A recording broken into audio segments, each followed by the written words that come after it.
Understanding emotions with mindfulness. With mindfulness practice, not only are we able to look at and understand our thoughts, but we can also similarly look at and understand our emotion. When we watch the arising of our emotion without judgment, we can learn a lot about how emotion arises and unfolds. Some people find that watching our thoughts is more challenging than watching our emotion. This is because thoughts are swift and fleeting. On the other hand, emotion is usually more intense and obvious. So, emotion becomes a useful window into understanding our inner world. The origin of emotion. What gives rise to our emotion? Emotion arises with thoughts. These thoughts may be something that we are consciously aware of, or they may be just below our conscious radar, in our subconscious mind. When we observe these thoughts further, we learn that they are not just any thoughts. Specifically, they are thoughts of wanting things to be in a certain way. They are our desires. When we want things to be in a certain way, and we expect to get them in the way we want them, then we feel hopeful.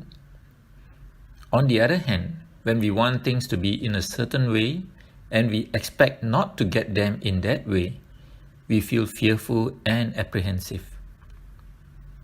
So both hope and fear are projections of future outcomes. It is said that hope is expecting what is desirable to happen, while fear is expecting what is undesirable to happen. Both are almost identical. The only difference is what you choose to focus on. When you focus on the positive, hope arises. When you focus on the negative, fear arises. Types of emotion. We can group emotion into 3 categories: positive, negative, and neutral. A positive emotion is what makes us feel good, pleasant, and hopeful. A negative emotion makes us feel bad, unpleasant, and fearful. Neutral emotion neither make us feel good nor bad.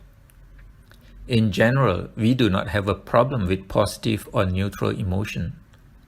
Our problem is with our negative emotion.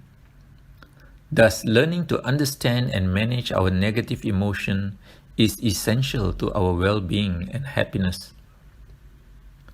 The most fundamental of all negative emotion is fear.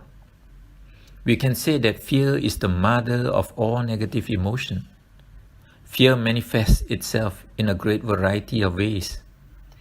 It can give rise to small irritation and frustration. It can also give rise to anger and rage. It is the cause of our anxiety and worry, and our depression. It is the cause of our obsessions and compulsions.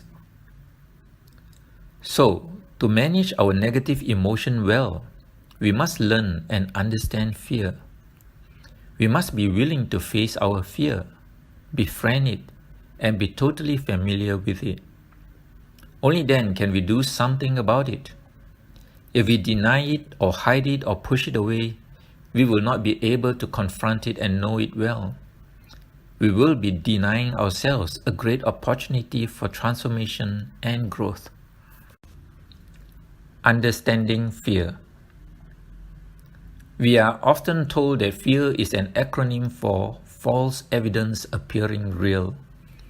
This is a simple yet accurate description of fear. Why? Because fear is not real. Fear is an illusion. It is a creation of our own mind. This is not to say that danger is not real.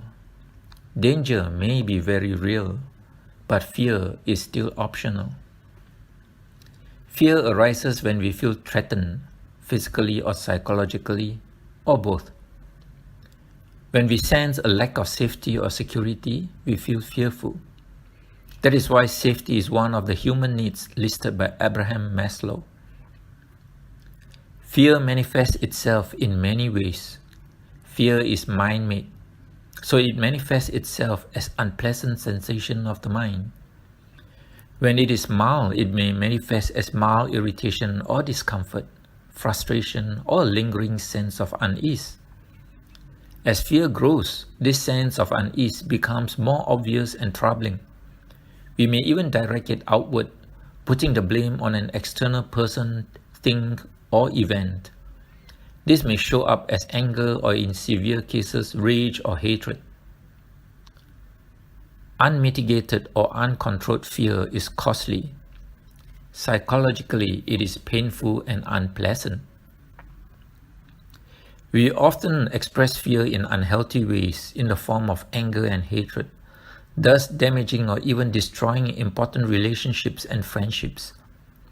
When we deny fear or suppress it, fear may be expressed physically in the form of physical discomfort, pain, and even disease. Fear or any negative emotion that is not expressed properly in a healthy way is toxic to the body and mind. So it is important that we learn to express our negative emotion in healthier ways. Managing negative emotion. The way to manage any negative emotion, including fear, is to first acknowledge its presence. Do not deny it. Denying it or avoiding it only makes it more difficult for us to resolve it. Running away from our problem is never a good solution. We may need to step back once in a while to give ourselves some space to recover or to regain our strength. But we can never avoid a problem indefinitely. At some point, we must find the courage to confront it. When we are faced with our negative emotion, there are two options for us. One option is to confront it as if we are going into a fight. Our adrenaline is flowing maximally, our muscles are tense and ready for a fight. The other option, which is a better option, is to face the negative emotion with compassion. This means we do not go into the confrontation ready for a fight. Instead, we go in with an open mind, with a compassionate mind, with an attitude of learning and understanding the emotion. In this way, we become more relaxed, not tensed. We become more accepting and allowing. Often, this second option of facing negative emotion is itself very therapeutic and healing. It allows us to recognize and acknowledge the negative emotion and to allow its expression. A lot of pent-up energy can be released in this way. Pent-up negative emotion needs an outlet, preferably one that is neither harmful to self nor to others. One simple way to do this is journaling. Journaling offers us a few benefits. Firstly, when we write in a journal, we have time to reflect, analyze, and understand our emotion better. Writing it down provides clarity. It is also a gentle way to release the pent-up emotion and energy. On the other hand, some people may prefer a more overt physical expression. This is especially true if we have pent-up anger or frustration. Some people find it useful to release their tension by doing physical exercises, such as running, boxing, or other physically intensive sports. Others release this energy by punching a bag or screaming out loud in a controlled and often private environment. Yet others may benefit from attending workshops that are designed for this very purpose of releasing pent-up energy, guided by an experienced facilitator. Best time. When is the best time to manage emotion?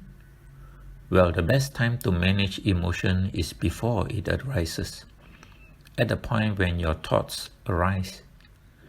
The next best time to manage your emotion is when it first arises, before it gathers momentum, and especially before it explodes out of control.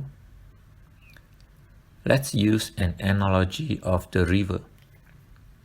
Imagine that you are in a paddle boat that is floating slowly in a calm river. Then you notice that the boat is picking up speed on its own. Now you begin to hear the roar of a waterfall up ahead. At this point, it is easy for you to divert the boat to the bank with your paddle. However, as the boat picks up speed, it becomes harder to do so, and you will reach a point of no return if you leave it too late to divert your boat. When that point is reached, you cannot avoid falling down the waterfall as the momentum of the boat is now too strong for you to fight against it. In the same way, our emotion is like the boat in the river. If we can note its arising early, we can easily manage it.